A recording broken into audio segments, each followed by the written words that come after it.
নমস্কার, আপনারা দেখছেন তুহিনার হেলদি রান্না। বাড়িতে যদি মিষ্টি না থাকে আর তখন যদি মিষ্টি খেতে ইচ্ছে করে, তখন আমরা বাড়িতে থাকা কয়েকটি সাধারণ উপকরণ দিয়ে এই গোলাপ জামুন তৈরি করে নিতেই পারি। এর জন্য সবার প্রথমে আমি একটা জায়গায় 1 কাপ ময়দা আর 1 কাপ গুঁড়ো দুধ দিয়ে দিলাম। এবারে একটা চামচে করে এইগুলোকে মিশিয়ে নেব। এইগুলো মিশিয়ে নেবার পর আমি এতে দিয়ে দিলাম 2 চামচ ঘি। আমি এই ঘিটা বাড়িতেই তৈরি করেছিলাম, সেখান থেকেই আমি 2 চামচ দিয়ে দিলাম। ঘিটাকে ভালো করে ময়দা আর গুঁড়ো দুধের সাথে মিশিয়ে নেবার পর আমি এতে দিয়ে দিলাম 2টো এলাচকে গুঁড়ো করে। এতে করে একটা বেশ সুন্দর গন্ধ হবে। এবারে আমি হাতে করেই ভালো করে মাখিয়ে নেব। এবারে একটু একটু করে দুধ দিয়ে এই ময়দাটাকে সুন্দর করে মাখিয়ে নিতে হবে। এই মাখানোটা খুব মসৃণ করে করতে হবে, তবেই কিন্তু মিষ্টিগুলো খুব সুন্দর করে তৈরি হবে।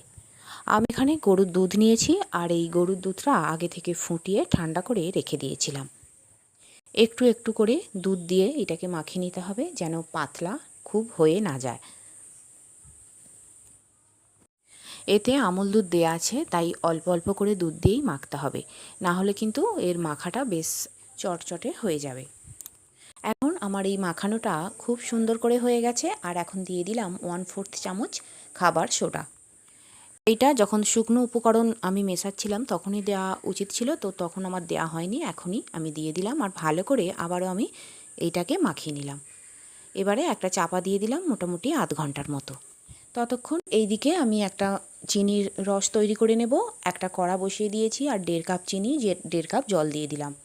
ভালো করে একটা চামচে করে আমি মিশিয়ে নিলাম। এবারে এই রসটাকে আমি ফুটতে দেব।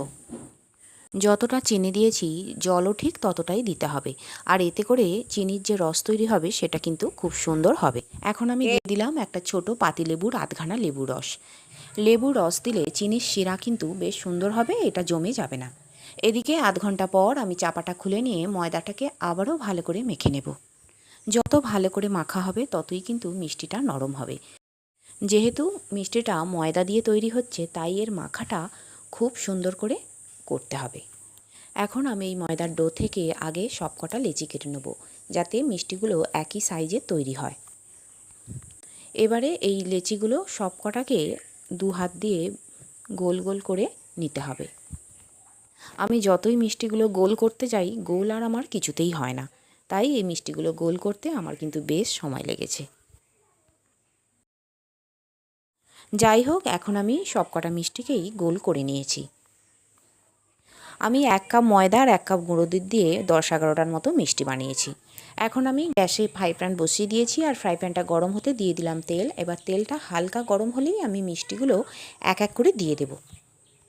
তবে এই মিষ্টিগুলো দেওয়ার সঙ্গে সঙ্গেই কিন্তু সরিয়ে দিতে হবে, না হলে কিন্তু একদিক বেশি লাল হয়ে যাবে, আবার একদিক কম হবে, এতে করে দেখতে ভালো হবে না।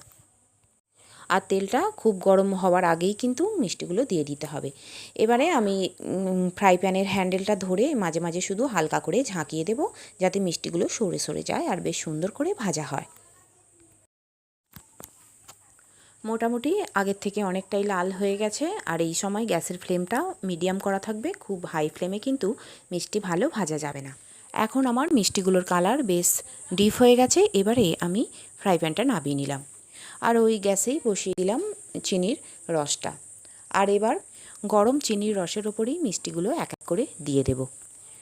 এবারে এই চিনির রসের মধ্যেই মিষ্টিগুলোকে কয়েক মিনিট আমি ফুটিয়ে নেব। এতে করে হবে কি, মিষ্টিগুলো একটু বড় হয়ে যাবে ফুলে, আর এটা বেশ নরমও হবে। আর চিনির রসটা মিষ্টির মধ্যে খুব সুন্দর করে ঢুকে যাবে, আর এতে করে মিষ্টিগুলো খেতেও কিন্তু খুব ভালো লাগবে। এখন কিছুক্ষণ মিষ্টিগুলো ফুটিয়ে নেবার পর আমি প্রায় ঘন্টাখানেক চাপা দিয়ে রেখে দেবো এই চিনির রসের মধ্যে ডুবিয়ে। আর বন্ধুরা, আমার রান্না যদি ভালো লেগে থাকে আর যদি নতুন নতুন ঘরোয়া অথচ সুস্বাদু রান্নার রেসিপি পেতে চান, তাহলে আমার চ্যানেলটিকে সাবস্ক্রাইব করুন আর পাশে থাকা ঘন্টাটি বাজিয়ে দিন। আর লাইক শেয়ার কমেন্ট করতে কিন্তু একদম ভুলবেন না। এখন আমার বাড়িতে তৈরি গোলাপ জামুন একদম রেডি। এবারে এইগুলোকে আমি একটা প্লেটে তুলে রাখবো।